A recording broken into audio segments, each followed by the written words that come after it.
Intro. Florence 1513. Un diplomate déchu vit seul dans une ferme délabrée aux abords de la ville qu'il a jadis célébrée. Le jour, il coupe du bois, discute avec les paysans à l'auberge, joue aux cartes pour quelques sous. Mais la nuit venue, un événement extraordinaire se produit. Il se débarrasse de ses vêtements boueux. Il revêt la robe d'apparat qu'il portait jadis à la cour. Et il pénètre dans son cabinet de travail, où l'attendent les grands esprits de l'histoire. Chaque soir, pendant 4 heures, Nicolas Machiavel converse avec les anciens, lisant Tite-Live et Tacite, Plutarque et Polybe. Et au cours de ces conversations nocturnes, il découvre des secrets du pouvoir qui terrifieront l'Europe pendant des siècles. Le soir venu, écrivait Machiavel à son ami Francesco Vettori, je rentre chez moi et entre dans mon cabinet de travail.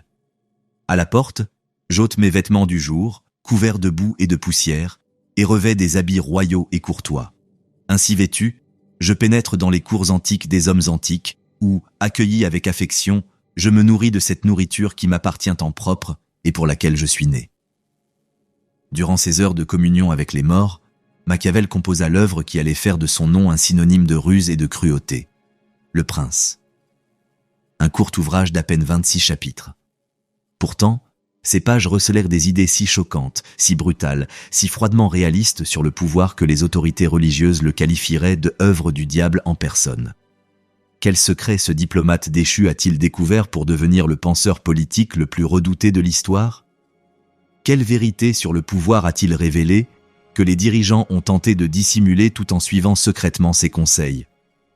Et pourquoi ce manuel de tyran vieux de 500 ans influence-t-il encore notre conception du leadership, de la stratégie et des sombres rouages de la conquête et du maintien du pouvoir? Ceci n'est pas l'histoire d'un monstre qui a glorifié le mal. C'est l'histoire d'un esprit brillant qui tente de sauver son pays de la destruction, d'un patriote qui aimait les républiques, mais qui a enseigné aux princes, d'un homme qui a été témoin d'un tel chaos politique qu'il a décidé de décrire par écrit le véritable fonctionnement du pouvoir, dépouillé de toute illusion rassurante. Niccolò Machiavelli naquit le 3 mai 1469 à Florence, en Italie, dans un monde où se mêlaient beauté et brutalité. C'était la Renaissance, époque où l'art et la culture côtoyaient les empoisonnements et les assassinats, où les mêmes mécènes qui commandaient des chefs-d'œuvre à Michel-Ange engageaient aussi des assassins pour éliminer leurs rivaux. Son père, Bernardo, était un avocat aux revenus modestes, passionné de littérature. La famille n'était pas riche, mais possédait quelques biens immobiliers, et Bernardo entretenait des relations dans les cercles politiques florentins. Le jeune Niccolò reçut l'éducation classique des garçons de la classe moyenne.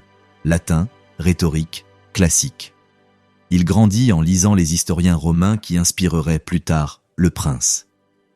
Florence, dans la jeunesse de Machiavel, était censée être une république, gouvernée par ses citoyens les plus influents. En réalité, elle était contrôlée par la famille Médicis, et plus particulièrement par Laurent de Médicis, dit le Magnifique. Mécène des arts et des lettres, Laurent fit de Florence la capitale culturelle de l'Europe.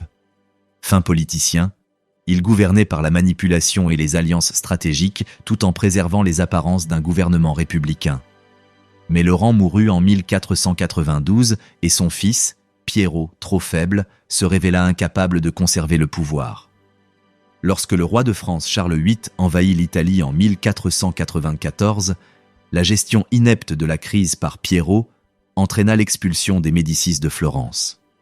C'est alors que Girolamo Savonarola, un frère dominicain, prit le pouvoir, instituant un gouvernement religieux et prêchant des sermons apocalyptiques contre la corruption.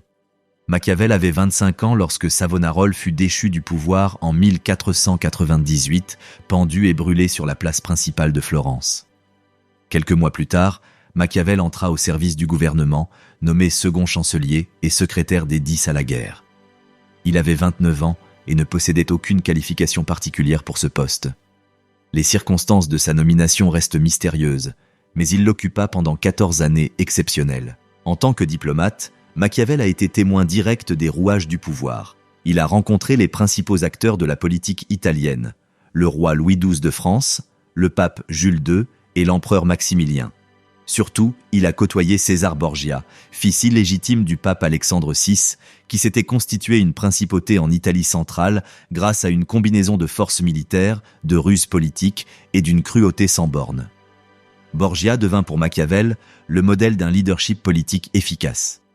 Non pas parce que Borgia était moralement bon, il ne l'était pas, mais parce qu'il avait compris comment acquérir et conserver le pouvoir dans le monde brutal de l'Italie de la Renaissance. Machiavel observa Borgia éliminer ses rivaux, rompre ses promesses à l'occasion, user de la cruauté de manière stratégique et inspirer à la fois crainte et loyauté. Et Machiavel prit des notes. Pendant 14 ans, Machiavel servit Florence fidèlement. Il organisa une milice citoyenne pour remplacer les mercenaires peu fiables. Il mena des négociations délicates avec les États plus puissants. Il conseilla le gouvernement sur les questions militaires et diplomatiques. Il excella dans sa fonction et gagna la confiance du dirigeant florentin, Piero Soderini. Mais en 1512, tout s'effondra. Les troupes espagnoles envahirent le territoire florentin et pillèrent Prato avec une violence inouïe. Florence capitula. Soderini fut déposé et exilé. Les Médicis reprirent le pouvoir. Et Machiavel, associé à l'ancien régime, fut destitué. Le pire était à venir. En février 1513, un complot contre les Médicis fut découvert. Machiavel n'y participait pas, mais son nom figurait sur une liste trouvée en possession des conspirateurs. Il fut arrêté, emprisonné et torturé par le strappado, une méthode consistant à lui lier les mains dans le dos et à le suspendre par les poignets, ce qui lui disloquait les épaules et lui infligeait des douleurs atroces. Pendant 22 jours, Machiavel subit interrogatoires et tortures. De sa cellule, il écrivit des sonnets désespérés à Giuliano de' Medici, implorant sa libération. Lorsque l'oncle de Giuliano, Giovanni, devint pape Léon X en mars 1513, une amnistie générale fut proclamée et Machiavel fut libéré. Mais il était ruiné, interdit de séjour à Florence, sans emploi, et vivait dans la misère sur la petite propriété familiale aux abords de la ville. C'est à cette époque qu'il écrivit Le Prince. Dans cette modeste ferme, vêtu chaque soir de sa robe d'apparat, Machiavel condensa 14 années d'expérience politique en un court traité sur le pouvoir. Il le dédia à Laurent de Médicis, le nouveau souverain de Florence, espérant ainsi regagner une place en politique. Cet ouvrage était son curriculum vitae, la preuve qu'en dépit de son passé républicain, il comprenait le fonctionnement des princes et pouvait les conseiller. Mais le prince était bien plus qu'une simple candidature. C'était la tentative de Machiavel de condenser tout ce qu'il avait appris sur le pouvoir politique en un manuel pratique. Non pas la manière dont les dirigeants devraient se comporter selon la philosophie morale ou la vertu chrétienne, mais la manière dont ils se comportent réellement et doivent se comporter pour survivre. Il écrivait la réalité, non des idéaux. L'ouvrage circula sous forme de manuscrit du vivant de Machiavel, mais ne fut publié qu'en 1532, 5 ans après sa mort. Sa parution provoqua une vive réaction. Les autorités religieuses le condamnèrent immédiatement. Le cardinal Reginald Pole déclara qu'il avait été écrit par le doigt du diable. En 1559, l'ensemble des œuvres de Machiavel fut inscrit à l'index des livres interdits de l'Église catholique. Pourtant, princes et hommes d'État étudiaient secrètement le prince, appliquant ses enseignements tout en dénonçant publiquement son auteur. Le roi de France Henri III en conservait un exemplaire près de son lit. Les hommes politiques anglais le connaissèrent bien. Même ceux qui s'attaquaient à Machiavel s'inspirèrent de ses idées. Son nom devint un adjectif, machiavélique, signifiant rusé, manipulateur, prêt à recourir à des moyens immoraux pour atteindre des fins politiques. Mais qu'a donc enseigné Machiavel pour inspirer autant de crainte? Quel secret du pouvoir a-t-il révélé? Et ces secrets étaient-ils réellement maléfiques ou simplement une description honnête du fonctionnement réel de la politique? Aujourd'hui, nous allons explorer les révélations choquantes de Machiavel à travers 3 mouvements. La réalité, où Machiavel dissipe les illusions sur le pouvoir et nous montre la vérité brutale. Les méthodes, où il révèle les techniques spécifiques utilisées par les dirigeants pour acquérir et conserver le pouvoir, et l'héritage, où nous découvrons comment ces idées ont façonné le monde moderne et ce qu'elles nous enseignent encore aujourd'hui. Voici l'histoire de l'homme qui a regardé le pouvoir en face et a consigné ses observations par écrit. Voici la philosophie qui a révolutionné notre conception du leadership. Voici le prince, le monde tel qu'il est et non tel qu'il devrait être. Le prince s'ouvre sur une prémisse surprenante qui le distingue de tous les traités politiques antérieurs. Machiavel annonce qu'il ne traitera ni de républiques imaginaires ni de royaumes parfaits qui n'ont jamais existé. Il s'attachera à la vérité effective des choses plutôt qu'à leur imagination. Cela peut paraître évident aujourd'hui. Bien sûr, il convient d'étudier la réalité plutôt que l'imaginaire. Mais à l'époque de Machiavel, la philosophie politique consistait à décrire le souverain idéal et l'état parfait. La République de Platon, la Cité de Dieu d'Augustin, les écrits de Thomas d'Aquin sur la royauté, tous ces ouvrages s'attachaient à décrire la conduite que devaient adopter les dirigeants conformément à la vertu et à la morale chrétienne. Machiavel rejette cette approche dans son intégralité. Nombreux sont ceux qui ont imaginé des républiques et des principautés dont l'existence même n'a jamais été démontrée, écrit-il avec dédain. Le fossé entre la manière dont on devrait vivre et la manière dont on vit réellement est si grand que celui qui néglige ce qui est fait pour ce qui devrait être fait s'achemine vers sa propre perte. Voici le premier grand secret que Machiavel révèle. L'idéalisme tue. Le prince qui s'efforce d'être bon en toutes circonstances, qui suit la vertu chrétienne contrairement à ses ennemis, qui tient ses promesses tandis que d'autres les trahissent, est voué à la perte. La réussite politique exige de comprendre le comportement réel des individus et non le comportement idéal. Et comment se comportent réellement les gens? La réponse de Machiavel est directe et cynique. Ingrats, inconstants, faux, lâches et avides. Ils vous soutiendront tant que vous leur serez utile, mais vous abandonneront quand vous aurez besoin d'eux. Ils jugent davantage sur les apparences que sur la réalité. Ils se soucient plus des biens matériels que de l'honneur, plus de leur propre vie que de celle de leur père.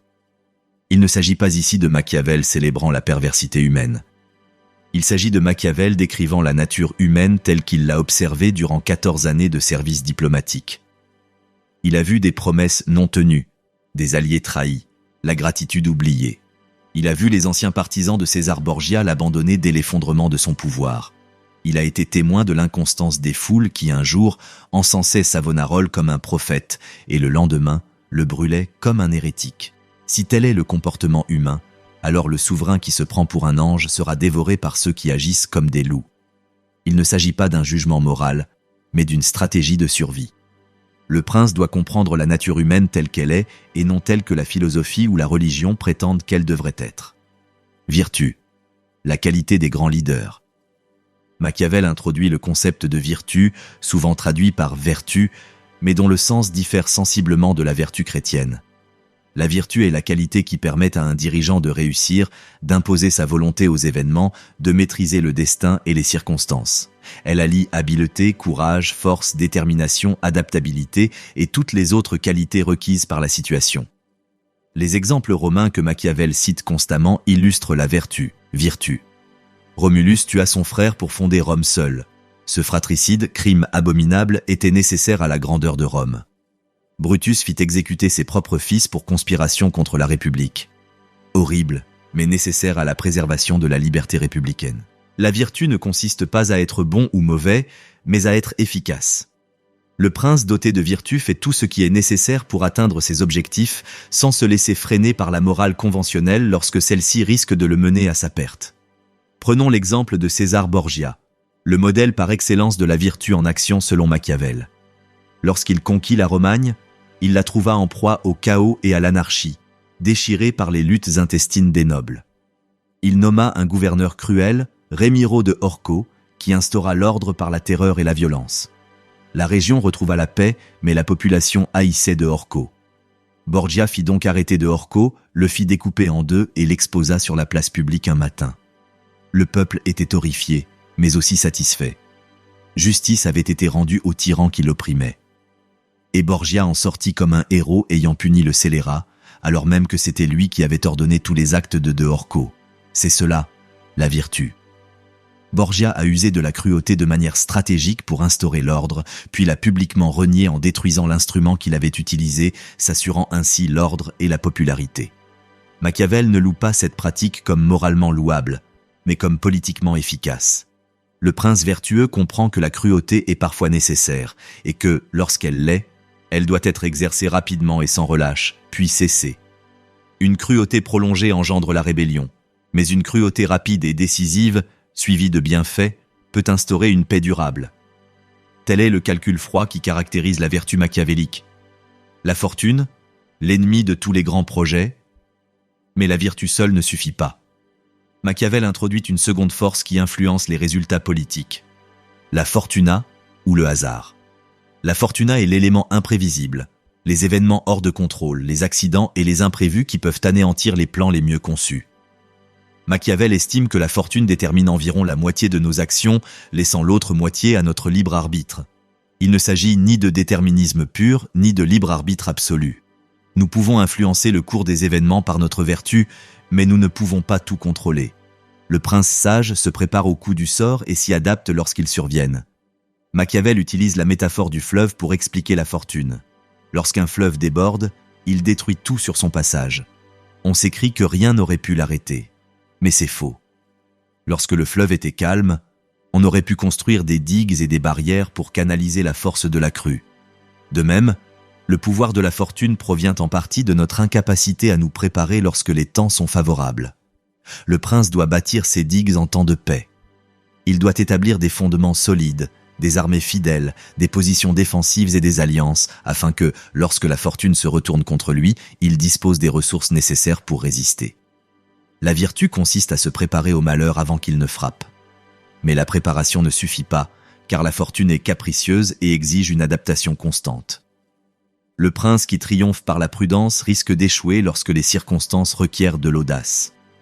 Le prince qui gagne par l'agression risque de perdre lorsque les circonstances exigent de la patience.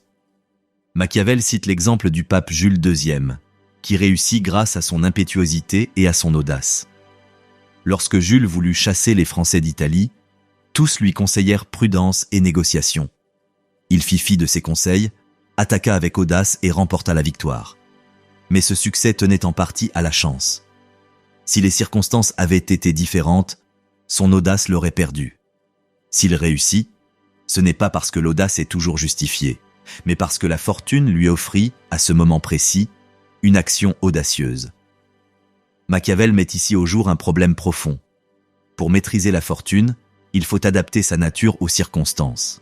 Or, la nature humaine est immuable. Nous ne pouvons fondamentalement changer qui nous sommes. L'homme prudent ne peut devenir soudainement audacieux, ni l'homme audacieux prudent. Ainsi, nous réussissons lorsque notre nature correspond aux exigences de l'époque et nous échouons dans le cas contraire. Voilà pourquoi la fortune est si puissante. Même le prince le plus vertueux finira par se heurter à des circonstances contraires à sa nature. Et alors, il échouera, quelle que soit son habileté. C'est là l'élément tragique de la vision de Machiavel. Le succès tient en partie à l'habileté, en partie à la préparation, et en partie à la chance d'avoir le bon caractère au bon moment. Le lion et le renard. Machiavel dévoile l'un de ses enseignements les plus célèbres et les plus controversés. Le prince doit savoir se servir aussi bien de la bête que de l'homme. Puisque l'homme n'est pas entièrement bon, le souverain ne peut toujours s'appuyer sur des vertus humaines telles que le respect des promesses et la clémence. Il doit parfois se comporter comme une bête. Mais quelle bête? Il en faut deux, le lion et le renard. Le lion ne peut se défendre seul contre les pièges. Le renard ne peut se défendre seul contre les loups. Il faut donc être renard pour reconnaître les pièges, et lion pour effrayer les loups. Le renard symbolise la ruse et la tromperie. Le prince doit savoir rompre ses promesses lorsque les tenir lui serait préjudiciable. Il doit savoir tromper, manipuler et dissimuler ses véritables intentions. Cela ne signifie pas mentir sans raison, ni trahir sa parole de façon capricieuse. Cela signifie comprendre quand l'honnêteté serait fatale et la tromperie nécessaire. Machiavel nous offre une observation essentielle. Les hommes sont si simples et si soumis aux nécessités immédiates que celui qui trompe trouvera toujours des personnes qui se laissent tromper. Les gens ont envie d'être trompés. Ils préfèrent les mensonges rassurants aux dures vérités. Ils jugent sur les apparences et les résultats immédiats plutôt que d'aller au fond des choses. Ainsi, le prince rusé semble posséder toutes les vertus admirées, la miséricorde, la foi, l'intégrité, l'humanité, la religion. Il vante haut et fort ses qualités et paraît les incarner. Mais il est prêt à agir contre elles si nécessaire. Il doit paraître compatissant, fidèle à sa parole, naïf et pieux. Et il doit l'être. Mais son tempérament doit être tel que, s'il le faut, il sache comment se comporter à l'encontre de ses valeurs. C'est là tout l'art du renard. Paraître ce que les gens désirent tout en incarnant ce que la survie exige. Le prince cultive une réputation de vertu tout en restant capable de commettre n'importe quel vice si les circonstances l'imposent. Le lion symbolise la force et le courage. Lorsque la ruse échoue, lorsque les ennemis ne peuvent être dupés, Le prince doit pouvoir inspirer la terreur par la force. Un souverain sans puissance militaire, sans capacité de violence, sera anéanti, aussi rusé soit-il. Machiavel insiste à plusieurs reprises sur le fait que les princes doivent avoir une connaissance personnelle des affaires militaires. Un souverain qui ne comprend pas la guerre perdra le respect de ses soldats et sera à la merci de ceux qui la maîtrisent. Le prince doit penser constamment à la guerre, étudier la tactique et la stratégie, tirer les leçons de l'histoire et s'entraîner en temps de paix afin d'être prêt lorsque la guerre éclatera. L'alliance du renard et du lion est essentielle. La ruse pure, sans force, vous rend vulnérable face à ceux qui disposent d'armées. La force pure, sans ruse, conduit à des actions prévisibles et évidentes que des ennemis avisés peuvent contrer. Le prince avisé combine harmonieusement les deux, utilisant celle qui convient le mieux à chaque situation. Mieux vaut être craint qu'aimé. L'un des arguments les plus célèbres de Machiavel porte sur la question de savoir s'il vaut mieux pour un prince être aimé ou craint. Sa réponse a choqué les lecteurs pendant 5 siècles. Il est beaucoup plus sûr d'être craint qu'aimé. Pourquoi ? Parce que l'amour dépend de la bienveillance d'autrui, qui est capricieuse et incertaine. La peur, elle, dépend du pouvoir de punir du prince, pouvoir qu'il contrôle. On a moins de scrupules à offenser celui qui se fait aimer que celui qui se fait craindre, car l'amour est lié par une chaîne d'obligations qui, puisque les hommes sont mauvais, se brise dès que cela sert leurs intérêts, tandis que la peur se maintient par une crainte du châtiment qui ne manque jamais. Remarquez le froid calcul psychologique. Les êtres humains rompent les liens affectifs lorsque leur intérêt personnel l'exige. Mais ils ne risquent la punition que contraints et forcés. L'amour est un fondement fragile pour le pouvoir politique. La peur est solide car elle repose sur le calcul plutôt que sur l'émotion. Mais Machiavel ajoute aussitôt une précision cruciale. Le prince doit éviter d'être haï. La crainte est utile, la haine est fatale. La différence réside dans le respect des biens et des familles. S'emparer des biens d'un homme ou nuire à sa famille, et il vous haïra à jamais, attendant vengeance. Gouvernez avec fermeté, mais respectez les biens et les familles, et le peuple vous craindra sans vous haïr. Cette distinction révèle la compréhension qu'avait Machiavel de la psychologie humaine. On pardonne plus facilement les atteintes à l'orgueil que celles aux finances. On oublie plus vite la répression politique que la confiscation économique. Le prince peut maintenir l'ordre par la force sans provoquer de rébellion, pourvu qu'il ne touche pas à ce que les gens ont de plus précieux, leurs biens et leurs proches. Il y a là une sagesse plus profonde. L'amour crée des attentes qui ne peuvent pas toujours être comblées. Les dirigeants aimés finissent par décevoir leurs partisans et l'amour se mue en haine. Mais la peur ne crée aucune attente, si ce n'est la punition de la désobéissance. Tant que le dirigeant craint, assure la sécurité et respecte la propriété, la peur demeure stable. Machiavel ne glorifie pas la cruauté, ni ne prône la terreur gratuite. Il affirme que le pouvoir politique ne peut se fonder sur l'affection, trop changeante. Mieux vaut s'appuyer sur l'intérêt personnel calculé, sur la compréhension rationnelle qu'il est plus sûr d'obéir que de se rebeller. L'apparence de la vertu ? S'appuyant sur sa parabole du renard, Machiavel révèle peut-être son intuition la plus cynique. Les apparences comptent plus que la réalité. Le prince n'a pas besoin de posséder les vertus que l'on vante. Il lui suffit d'en donner l'apparence. Il n'est pas nécessaire qu'un prince possède toutes les qualités que j'ai énumérées, mais il est essentiel qu'il en paraisse avoir. J'ose même dire que lorsqu'on les possède et qu'on les manifeste constamment, elles sont nuisibles, mais que lorsqu'on en paraît posséder, elles sont utiles. C'est là Machiavel sous son jour le plus choquant. Il ne se contente pas d'affirmer que les dirigeants doivent parfois commettre des actes répréhensibles. Il soutient qu'ils doivent cultiver une façade de bonté tout en étant préparés au mal. Le prince accompli est un acteur habile, jouant la vertu pour le public tout en conservant la capacité de commettre le vice. Pourquoi cela fonctionne-t-il ? Parce que les hommes jugent généralement plus par la vue que par la main, car tout le monde peut voir mais très peu peuvent sentir. Tout le monde voit ce que vous paraissez être, peu perçoivent ce que vous êtes réellement. La plupart des gens n'ont jamais de contact direct avec le prince. Ils ne le connaissent que par sa réputation, ses actes publics et ses gestes symboliques. Le prince doit donc gérer avec soin ces éléments visibles afin de produire l'effet désiré. Organiser des cérémonies publiques empreintes de piété. Prononcer des discours éloquents à la gloire de la justice et de la miséricorde. Punir ostensiblement quelques contrevenants pour paraître inflexible sur la loi. Mais derrière cette façade, calculer froidement ce qui sert réellement ses intérêts. Machiavel donne un exemple troublant. Il fait l'éloge de Ferdinand d'Aragon pour avoir instrumentalisé la religion à des fins expansionnistes. Ferdinand expulsa les Juifs d'Espagne et conquit l'Afrique du Nord, tout en prétendant agir au nom de la piété chrétienne. Rien n'est plus admirable que ce genre de prétexte religieux, écrit Machiavel, soulignant comment Ferdinand a acquis territoire et une réputation de dévotion grâce à des actions motivées par la seule ambition. Il s'agit là d'une manipulation à grande échelle. Le prince qui la maîtrise en tire un avantage immense. Il peut poursuivre des objectifs égoïstes tout en feignant de servir des causes supérieures. Il peut agir sans pitié tout en conservant une réputation d'homme intègre.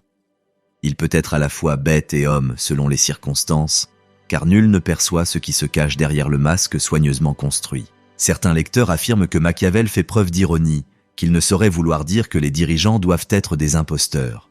Or, le texte ne laisse transparaître aucune ironie. Machiavel est on ne peut plus sérieux. En politique, la perception est la réalité.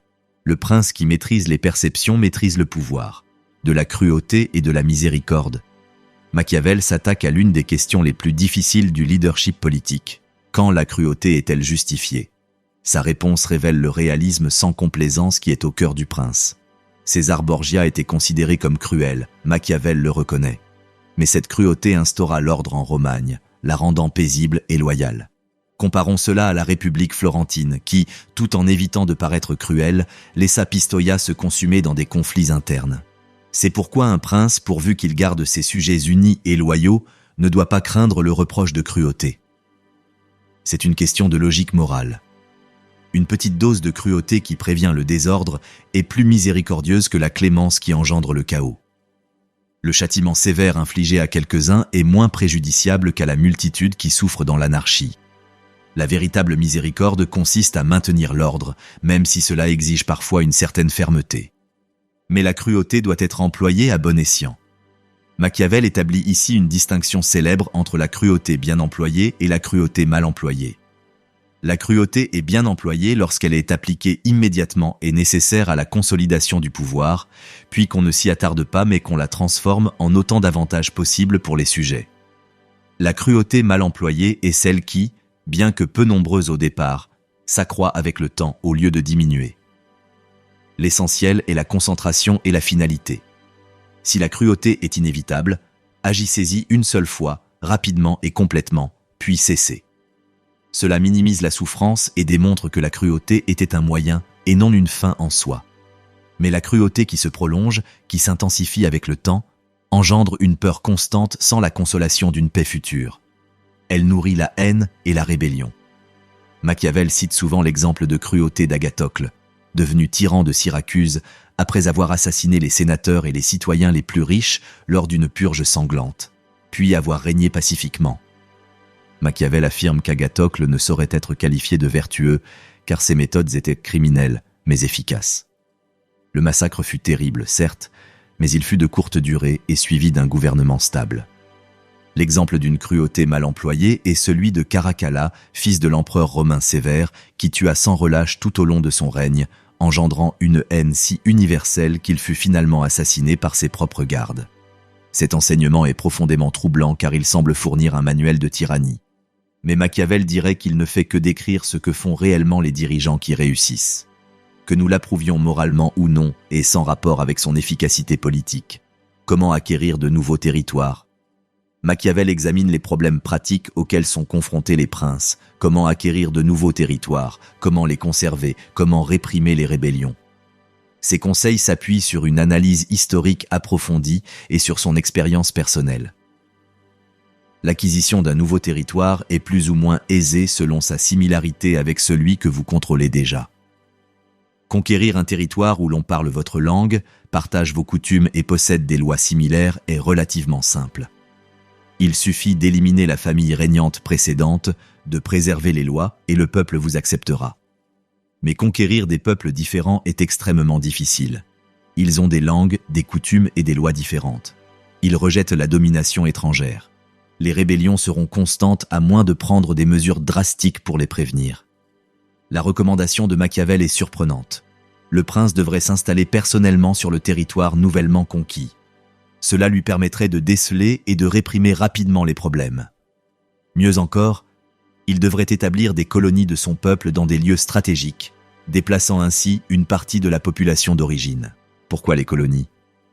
Parce qu'elles coûtent peu cher à entretenir et ne nuisent qu'aux personnes directement déplacées, trop faibles pour résister. Le reste de la population craindra que toute résistance n'entraîne le même sort. Il faut soit bien traiter les hommes, soit les écraser, car on peut se venger des offenses mineures, mais pas des plus graves. Voilà le réalisme brutal de Machiavel sur la conquête. Les demi-mesures sont vouées à l'échec. Une oppression modérée provoque la rébellion. Soit on traite bien les conquis, en les intégrant pleinement à l'État, soit on les écrase si complètement qu'ils ne peuvent résister. Le juste milieu, l'oppression sans anéantissement, laisse les ennemis à la fois furieux et capables de vengeance. Il conseille également de détruire toute république conquise ou d'y résider personnellement. Pourquoi? Parce que ceux qui ont vécu en liberté ne l'oublient jamais. Ils se rebelleront à la moindre occasion, invoquant le souvenir de leur liberté. La seule solution sûre est de détruire complètement la ville ou de la gouverner directement afin de pouvoir détecter et réprimer immédiatement toute rébellion. Ce conseil est tiré de l'expérience de Florence avec Pise. Florence conquit Pise, mais tenta de la gouverner indirectement. Pise se rebella à plusieurs reprises, ce qui coûta à Florence d'immenses ressources pendant des décennies. Machiavel savait par expérience combien il est difficile de conserver un territoire conquis dont les habitants ont conservé le souvenir de la liberté. Le danger des mercenaires. L'une des convictions les plus profondes de Machiavel, qu'il réaffirme tout au long du Prince, est que les mercenaires sont inutiles et dangereux. Un prince qui s'appuie sur des troupes à gages plutôt que sur ses propres sujets est voué à l'échec. Pourquoi? Parce que les mercenaires combattent pour de l'argent, sans aucun engagement envers vous ou votre État. En temps de paix, ils vous dépouillent de leurs coûts exorbitants. En temps de guerre, ils fuient le danger ou vous trahissent au profit de l'ennemi qui leur offre de meilleures conditions. Ils n'ont aucune raison de mourir pour vous.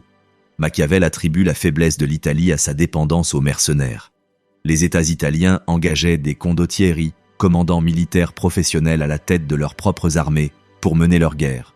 Ces mercenaires avaient tout intérêt à prolonger les conflits pour maximiser leurs profits et aucun intérêt à remporter une victoire décisive. Les batailles entre armées de mercenaires étaient souvent des spectacles où les pertes étaient minimes. Les armes mercenaires et auxiliaires sont inutiles et dangereuses, déclare Machiavel. Si un homme fonde son État sur des armes mercenaires, il ne sera jamais ferme ni en sécurité, car elles sont désunies, ambitieuses, indisciplinées et déloyales. L'alternative est une milice citoyenne, composée de soldats issus du peuple et ayant un intérêt personnel à défendre leur État. Machiavel avait tenté de mettre ce système en œuvre à Florence, en organisant une armée de citoyens pour remplacer les mercenaires. L'expérience eut des résultats mitigés, mais Machiavel resta convaincu que seuls les citoyens soldats étaient dignes de confiance. Cet enseignement reflète le républicanisme de Machiavel. Les citoyens qui luttent pour leur État incarnent la vertu civique de la Rome antique. Les mercenaires représentent la corruption de l'Italie moderne, où l'on ne se soucie que du profit personnel et où l'on délègue même le service militaire à des professionnels. Pour le prince, la leçon est claire. Constituer sa propre armée à partir de ses sujets, les former personnellement, les mener à la guerre. Ne jamais dépendre de soldats dont la seule loyauté va à l'argent. Comment gérer les théories du complot? Tout prince vit sous la menace constante d'un complot. Nobles mécontents, rivaux ambitieux, agents étrangers, voire d'anciens alliés, peuvent comploter sa chute. Comment un prince peut-il se protéger? Le premier conseil de Machiavel est bien connu. Éviter d'être haï. Un prince craint mais non haï n'a guère de souci à se faire. Les conspirations sont dangereuses et difficiles. Les conspirateurs risquent leur vie en cas d'échec. La plupart des gens ne prendront pas ce risque à moins de haïr le prince au point que la mort leur paraisse préférable à son maintien au pouvoir. Deuxièmement, assurez-vous du soutien du peuple, ou du moins de sa non-opposition active. Les conspirateurs ont besoin d'aide pour réussir, des planques, des armes, des complices. Si le peuple favorise le prince ou reste neutre, les conspirateurs auront du mal à trouver les ressources et les alliés nécessaires. Troisièmement, soyez imprévisibles. Les complots exigent une planification. Les conspirateurs doivent savoir où se trouvera le prince et à quel moment, qui le gardera et quelles sont ses habitudes. Un prince dont les mouvements et les décisions sont imprévisibles rend toute planification quasi impossible.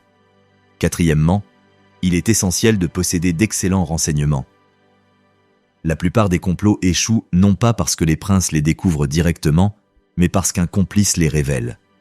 Plus un complot est connu, plus le risque de trahison est élevé. Le prince qui dispose d'informateurs au sein de la noblesse, voire parmi les conspirateurs potentiels, peut déceler les complots avant qu'ils ne se concrétisent. Machiavel observe que les conspirations rencontrent des difficultés à chaque étape. Lors de la planification, elles risquent d'être découvertes par des informateurs. Lors de l'exécution, elles risquent l'échec, soit par malchance, soit par bravoure des gardes du prince. Après l'exécution, elles risquent la vengeance des partisans du prince. La plupart des conspirations échouent à l'une de ces étapes. Mais le prince véritablement sage ne se contente pas de mesures défensives. Il offre aux conspirateurs potentiels la possibilité de progresser par un service loyal plutôt que par la rébellion.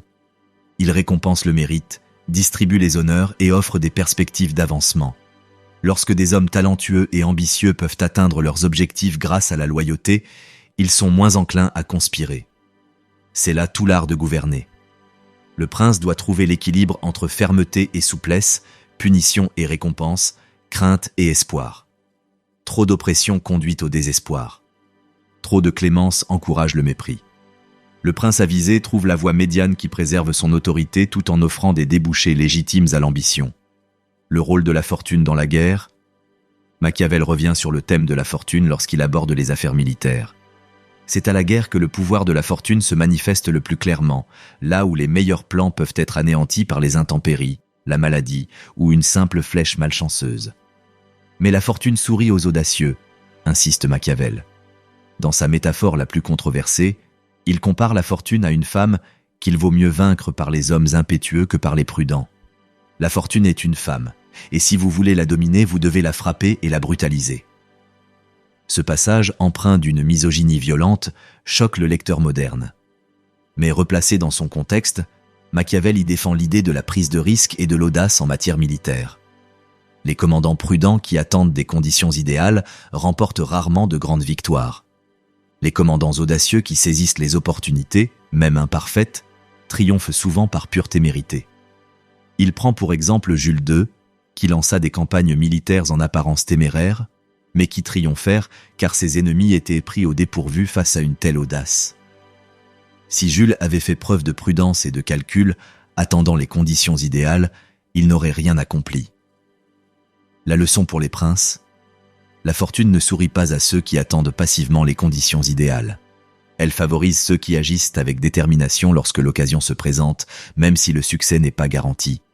Mieux vaut tenter sa chance et échouer avec audace que de ne jamais essayer. Cet enseignement rejoint la conception machiavélienne de la vertu. Le prince vertueux ne se soumet pas au destin.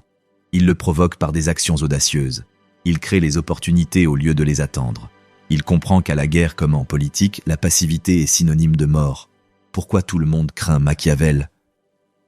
Quelques décennies après sa publication, Le Prince était devenu le livre le plus tristement célèbre d'Europe. Mais pourquoi a-t-il suscité une telle terreur ? Qu'est-ce qui rendait Machiavel si dangereux ? L'Église le condamna car Machiavel dissociait la politique de la morale chrétienne. Pendant des siècles, la philosophie politique avait enseigné que les dirigeants devaient suivre la vertu chrétienne, que le péché serait puni par Dieu, que la justice et la miséricorde étaient non seulement moralement bonnes, mais aussi politiquement judicieuses. Machiavel affirmait que c'était absurde.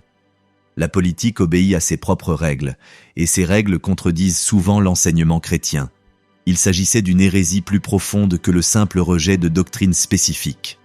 Machiavel rejetait la vision chrétienne du monde tout entière, qui plaçait Dieu au centre de la vie politique.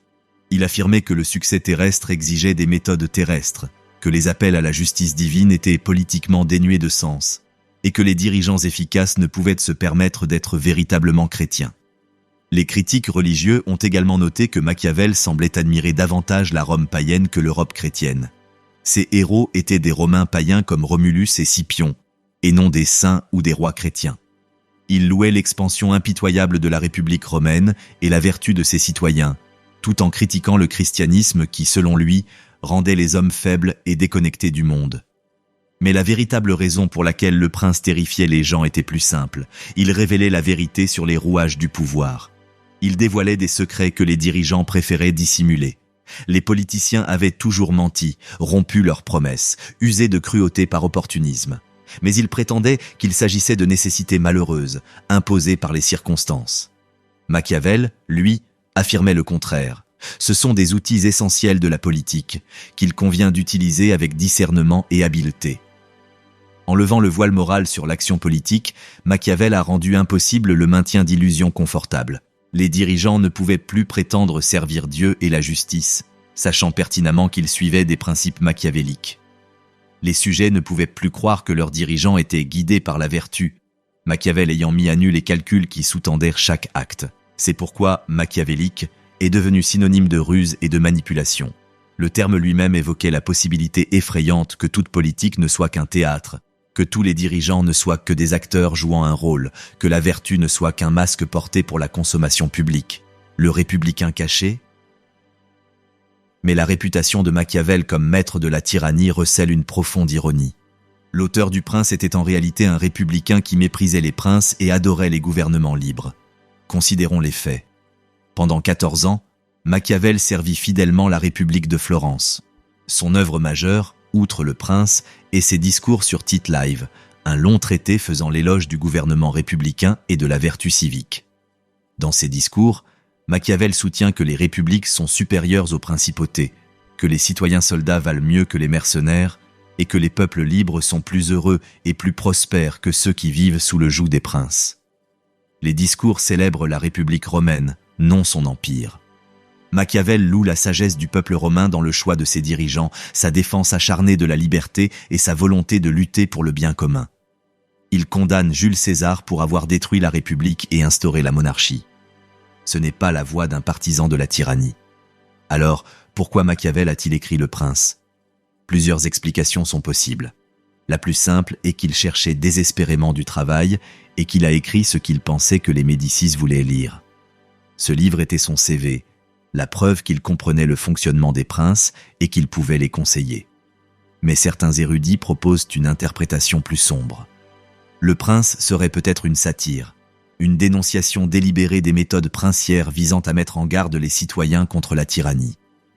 En révélant précisément comment les princes manipulent et contrôlent, Machiavel apprenait aux républiques à reconnaître et à combattre les techniques tyranniques. Cette interprétation paraît tirée par les cheveux jusqu'à ce qu'on examine certains passages.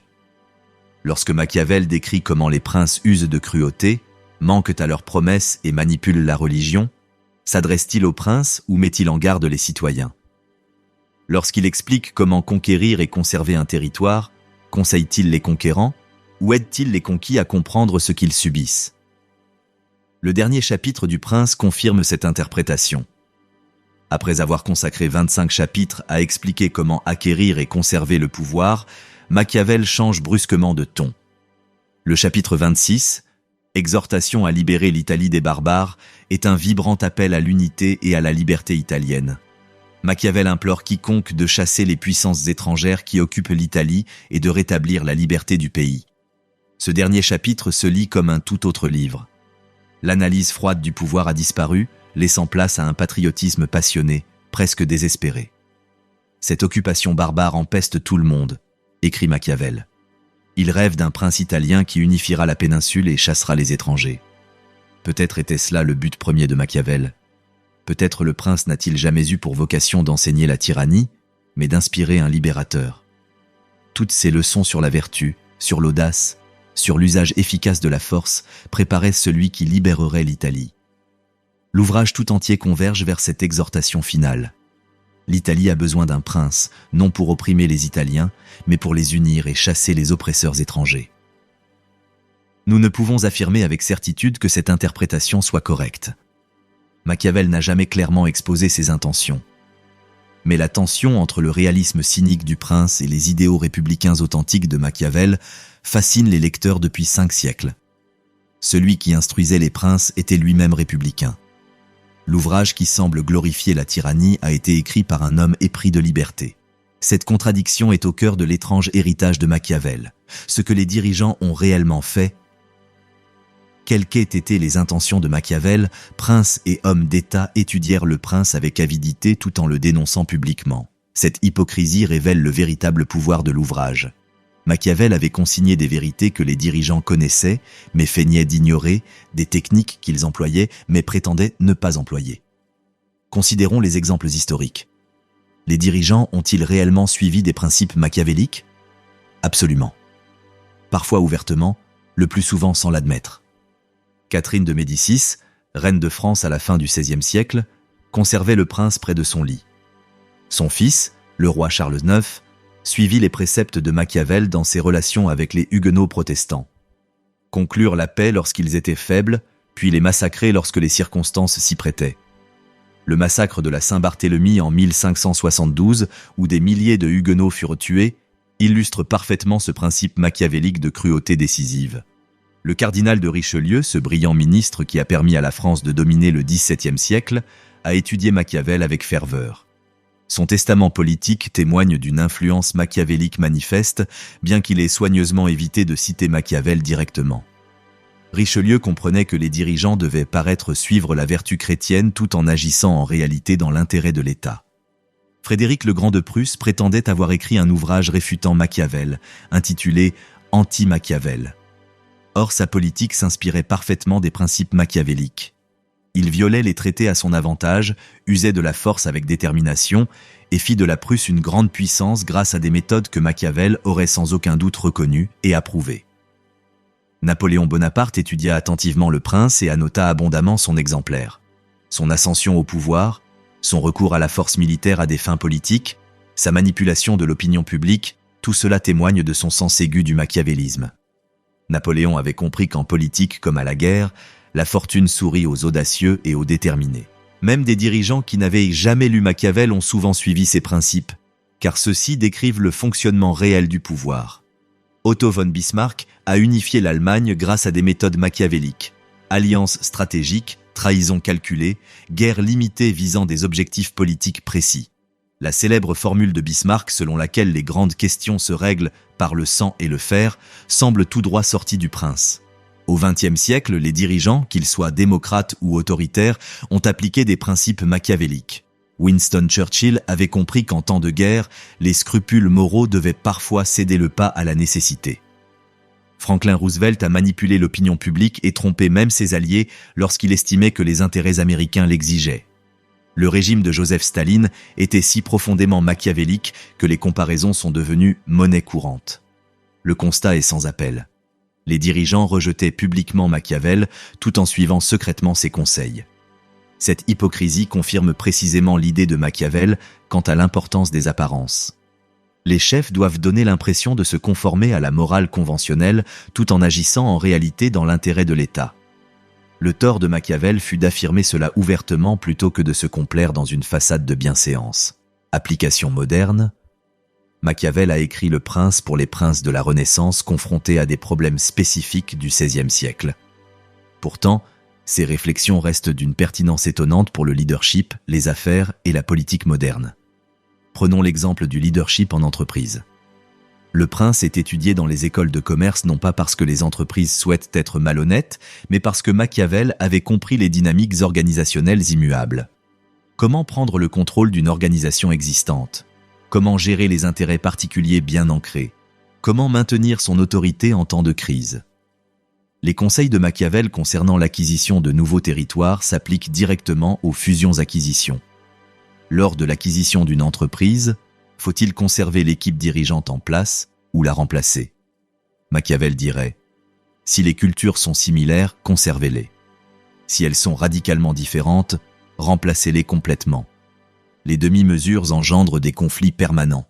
Ces enseignements sur les mercenaires s'appliquent également aux consultants et aux prestataires externes. Les organisations qui dépendent trop des intérimaires et des experts extérieurs manquent de la loyauté et de l'engagement de ceux qui ont un intérêt permanent à leur réussite. On ne peut externaliser ses compétences clés sans en perdre le contrôle. Son analyse des complots s'applique au jeu de pouvoir en entreprise et aux coups d'État au sein des conseils d'administration. Les complots visant les PDG suivent les mêmes schémas que ceux décrits par Machiavel. Ils exigent le secret, une planification minutieuse, et échouent généralement lorsqu'un complice trahit. Le PDG qui entretient de bonnes relations avec ses collaborateurs récompense leur loyauté et offre à ses subordonnés ambitieux des perspectives d'avancement légitimes, suit les principes machiavéliques. En politique, les analyses de Machiavel restent d'une actualité troublante. Les dirigeants politiques doivent toujours jongler entre les apparences et la réalité. Ils doivent paraître incarner les valeurs populaires tout en poursuivant des intérêts stratégiques. Ils doivent savoir quand faire des compromis et quand se montrer impitoyables. Ils doivent comprendre qu'en politique, les bonnes intentions comptent bien moins que l'efficacité des actions. Le débat sur la justification des moyens par la fin est fondamentalement un débat sur Machiavel. Lorsqu'un dirigeant recourt à des méthodes moralement discutables pour atteindre des objectifs importants, on se demande si la vertu machiavélique l'emporte sur la morale conventionnelle. La controverse est permanente car le dilemme est bien réel. Les politiciens modernes qui se prétendent intègres mentent ou sont voués à l'échec. La politique exige de former des coalitions, ce qui implique de faire des compromis avec des personnes que l'on n'apprécie pas. Elle exige de faire des promesses pour se faire élire, puis d'en rompre certaines une fois au pouvoir. Elle exige de choisir entre de mauvaises options, chaque choix ayant des conséquences néfastes pour autrui. Machiavel l'avait compris. Ses détracteurs, souvent, l'ignorent. Les relations internationales obéissent à des principes machiavéliques, qu'on le reconnaisse ou non. Les nations n'ont pas d'amis permanents, seulement des intérêts permanents. Les traités sont respectés lorsqu'ils servent les intérêts des deux parties et rompus dans le cas contraire. La force militaire demeure l'arbitre ultime des conflits. Les dirigeants qui oublient ces réalités mettent leur pays en danger. Même dans notre vie personnelle, nous appliquons des principes machiavéliques. Nous savons que les apparences comptent, que parfois il vaut mieux taire certaines vérités difficiles, que la vie nous oblige à choisir entre des options imparfaites. Nous n'aimons peut-être pas l'admettre, mais Machiavel nous force à reconnaître l'écart entre le monde idéal et le monde réel. Le miroir sombre. Machiavel agit comme un miroir déformant, reflétant des aspects de la nature humaine et de la réalité politique que nous préférons ignorer.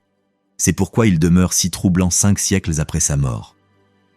Le malaise fondamental que suscite Machiavel tient à son refus de feindre. La plupart des philosophies politiques proposent des récits rassurants. Platon nous dit que les rois philosophes pouvaient régner avec justice. Augustin nous dit que les princes chrétiens devaient incarner la vertu. Rousseau nous dit que l'autorité légitime émane de la volonté générale. Ce sont là de belles idées qui nous aident à croire que la politique peut être noble.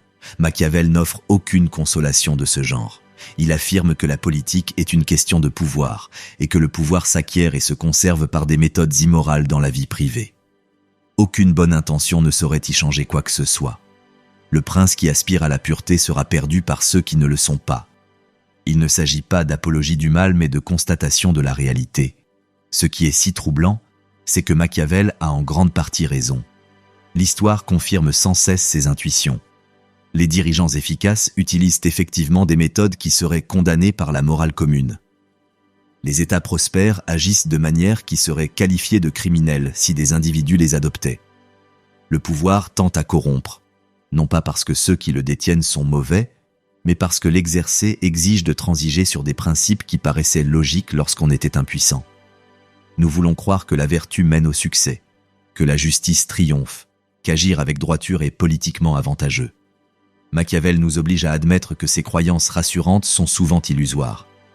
Parfois, la vertu mène à l'échec. Parfois, l'injustice l'emporte. Parfois, agir avec droiture a un prix. Cela ne signifie pas que nous devions renoncer à la morale, mais cela signifie que nous ne pouvons nous permettre un idéalisme naïf quant au fonctionnement du monde. Le prince qui compte sur la bonté d'autrui sera déçu. La nation qui fait confiance à ses ennemis sera trahie. Celui qui présume que la justice triomphera sans effort verra l'injustice prévaloir. Le miroir déformant de Machiavel nous renvoie à notre véritable nature et non à l'idéal que nous nous faisons de nous-mêmes. Nous sommes capables de noblesse et de vertu, mais aussi de cruauté et de trahison. Nous louons l'honnêteté tout en pratiquant le mensonge. Nous célébrons la clémence tout en exigeant la justice. Nous prétendons valoriser les principes tout en faisant des compromis sans fin. Accepter Machiavel, c'est accepter ses contradictions. C'est reconnaître que nous faisons tous preuve de vertu à un degré ou un autre, que nous enfreignons tous les règles quand nous le jugeons nécessaire, que nous nous jugeons tous selon nos intentions tout en jugeant les autres selon leurs résultats. La différence entre nous et Machiavel, c'est que lui, il l'admettait. Les questions éternelles, Le prince soulève des questions auxquelles chaque génération doit répondre. Quand la dureté est-elle justifiée? Des moyens immoraux peuvent-ils servir des fins morales?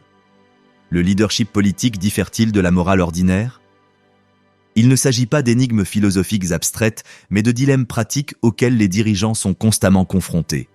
Le président qui doit décider d'autoriser ou non la torture pour prévenir le terrorisme est confronté à un dilemme machiavélique. Le PDG qui doit décider de licencier ou non des employés pour sauver l'entreprise est confronté à un dilemme machiavélique. Le citoyen qui doit décider de voter ou non pour un dirigeant efficace, mais à la moralité douteuse, est confronté à un dilemme machiavélique. Machiavel n'apporte pas de réponse facile. Il propose plutôt un cadre de réflexion pour aborder ces questions avec lucidité. Il nous dépouille de nos illusions rassurantes et nous oblige à affronter les choix qui s'imposent. Son approche repose sur la reconnaissance que le leadership implique une responsabilité envers autrui. Le prince n'est pas un individu recherchant la vertu personnelle. Il est responsable de la sécurité et du bien-être de ses sujets. Cette responsabilité peut justifier des actions qui seraient répréhensibles pour des individus non professionnels. Le parent qui ment pour protéger son enfant, le médecin qui inflige des douleurs pour guérir, le soldat qui tue pour se défendre, tous sont soumis à cette même logique. Nos responsabilités envers autrui peuvent primer sur les règles qui régissent notre conduite purement personnelle. La question de savoir si cela justifie des actes précis est discutable, mais le principe de base semble solide. La seconde intuition de Machiavel est que, en politique, les conséquences priment sur les intentions. Le prince, malgré ses bonnes intentions qui ruinent son état par incompétence, n'a pas agi moralement pour autant. Le prince calculateur qui assure la paix par des méthodes brutales n'a pas agi immoralement pour autant. La morale politique doit prendre en compte les résultats et non seulement les motivations.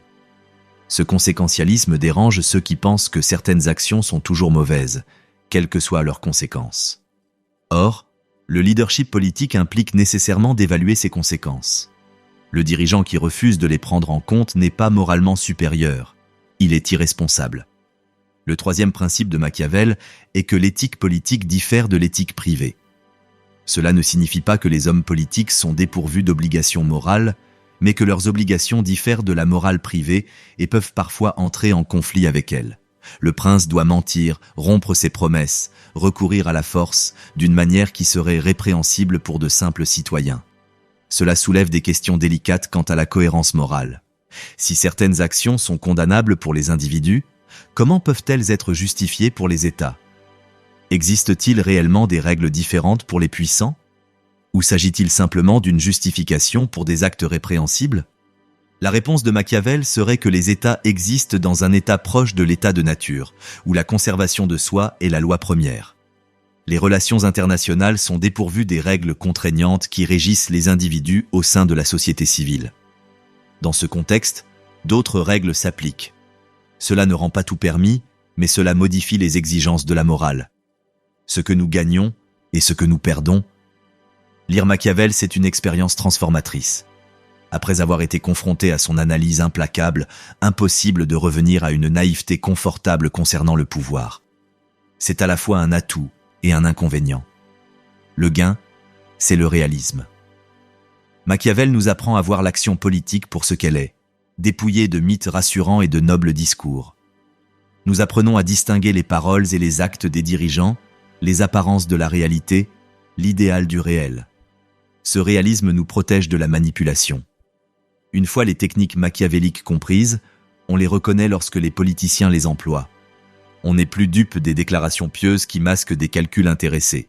On ne s'interroge plus sur les valeurs que les dirigeants prétendent défendre, mais sur les conséquences réelles de leurs actions. Le réalisme nous rend également plus efficaces dans tous les rôles de leadership que nous occupons. Comprendre le fonctionnement réel du pouvoir est la première étape vers un usage responsable. Le dirigeant qui comprend Machiavel peut faire des choix difficiles sans se bercer d'illusions. Il sait quand l'idéalisme masque la lâcheté, quand la posture morale se substitue à l'action. Mais lire Machiavel implique aussi une forme de perte.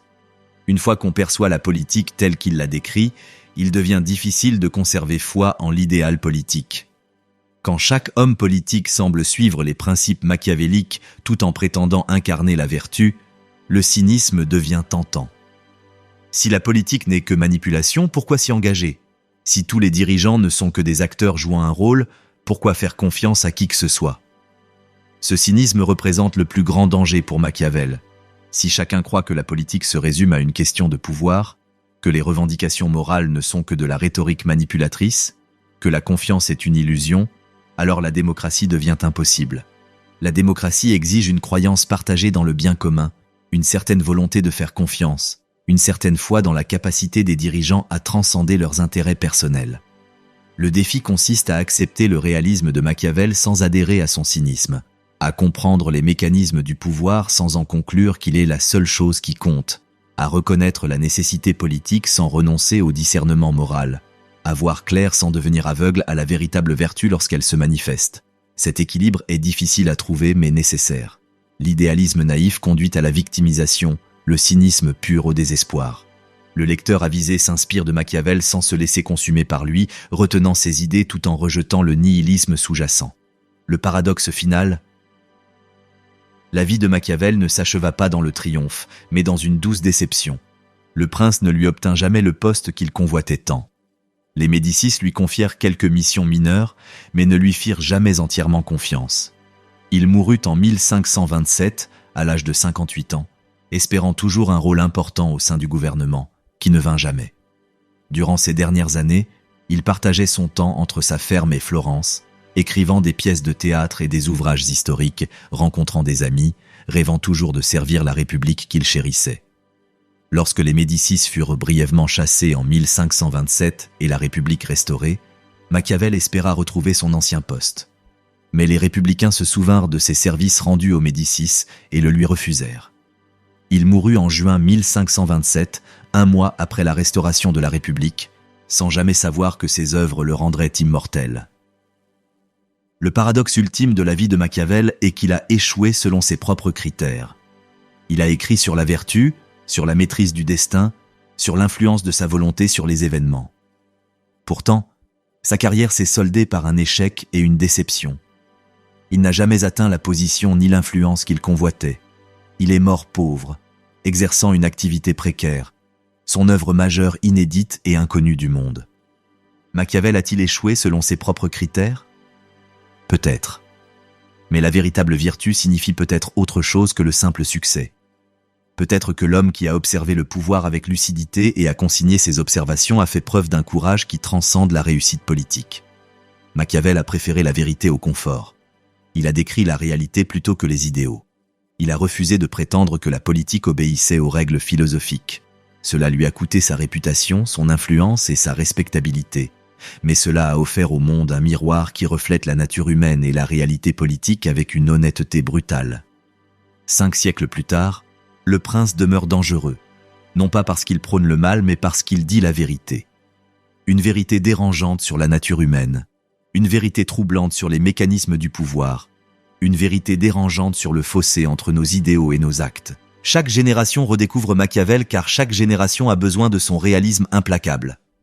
Quand l'idéalisme échoue, quand la noble rhétorique se révèle vaine, quand le fossé entre les promesses et la réalité politique devient trop grand pour être ignoré, les lecteurs se tournent vers le prince. Et là, ils retrouvent, patiemment, les mêmes intuitions dérangeantes qui avaient bouleversé les lecteurs en 1513. Machiavel le républicain a écrit un manuel pour les princes. Machiavel le patriote a écrit sur la manipulation cynique. Machiavel le moraliste a décrit des méthodes immorales. Ces contradictions le définissent. Il est à la fois maître et avertissement, guide et mise en garde, réaliste et idéaliste dans son engagement indéfectible à décrire le monde tel qu'il est, plutôt que tel qu'il devrait être. La question que tout lecteur doit se poser est celle de l'application des idées de Machiavel. Devons-nous les utiliser pour atteindre plus efficacement nos objectifs, quels qu'ils soient? Devons-nous les utiliser pour démasquer et résister à la manipulation des puissants? Devons-nous les rejeter comme des enseignements dangereux qui corrompent quiconque les prend au sérieux? La réponse réside peut-être dans tout cela. Le prince est un instrument, et comme tout instrument, il peut servir le bien comme le mal. Comprendre les mécanismes du pouvoir ne vous indique pas comment l'utiliser. Machiavel vous donne les moyens, c'est à vous de choisir les fins. Voilà pourquoi le prince demeure si important. Non pas parce qu'il apporte des réponses faciles, mais parce qu'il nous oblige à affronter des questions difficiles. Non pas parce qu'il résout des dilemmes moraux, mais parce qu'il les rend impossibles à ignorer. non pas parce qu'il nous rend meilleurs, mais parce qu'il nous rend plus honnêtes quant à notre véritable nature. Les hommes sont si simples, écrivait Machiavel, et si soumis aux nécessités du moment, que celui qui trompe trouvera toujours des gens qui se laissent tromper. Il ne s'agit pas d'une apologie de la tromperie, mais d'un avertissement. C'est le cri de quelqu'un qui a percé à jour la mascarade du pouvoir et qui voulait que d'autres la voient aussi. Que nous tenions compte de cet avertissement, que nous fassions preuve de sagesse dans l'utilisation de ce savoir, que nous acceptions les dures vérités sans perdre notre humanité, tels sont nos choix. Le prince n'offre ni réconfort, ni voie facile, ni solution simple. Il offre la vérité, aussi troublante soit-elle. Et cette vérité, une fois perçue, ne peut être oubliée. C'est à la fois le don et la malédiction de Machiavel pour le monde. L'ouvrage le plus redouté de la civilisation occidentale demeure d'actualité car la nature humaine n'a pas changé, car le pouvoir s'exerce toujours selon les règles qu'il a décrites, car le fossé entre nos idéaux et nos actes reste aussi grand qu'auparavant. 5 siècles après qu'un diplomate désespéré et désabusé a couché ses pensées sur le papier à la lueur d'une bougie dans une ferme délabrée, nous lisons encore ses écrits, nous nous interrogeons encore sur ses intuitions, nous cherchons encore à comprendre les sombres vérités qu'il a révélées sur le pouvoir, la politique et la condition humaine. Le prince perdure parce qu'il est vrai. Et la vérité, aussi dérangeante soit-elle, finit toujours par triompher.